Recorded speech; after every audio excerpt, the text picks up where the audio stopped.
વડોદરાવાસીઓને આજે સાંજે એટલે કે તારીખ 20ના સાંજે પાણીનું વિતરણ કરવામાં આવશે નહીં. ગાયત્રીનગર અને તેના આસપાસના વિસ્તારમાં આજે પાણીનું વિતરણ કરવામાં આવશે નહીં. વડોદરા કોર્પોરેશનના પાણી પુરવઠા વિભાગ દ્વારા આપવામાં આવેલી જાહેરાત મુજબ ગોત્રી ગાયત્રીનગર પાણીની ટાંકી અને સંપની સફાઈની કામગીરી તારીખ 20ના રોજ હાથ ધરવામાં આવનાર છે, જેથી તારીખ 20મીના રોજ સાંજના સમયનું પાણી વિતરણ કરી શકાશે નહીં.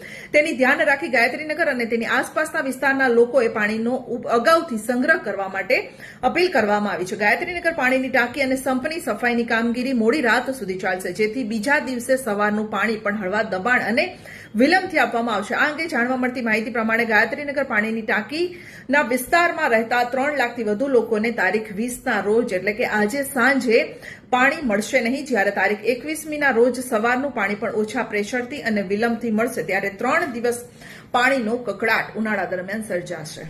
વધુ જ આવા સમાચારો માટે જોતા રહો જાહેર ખબર.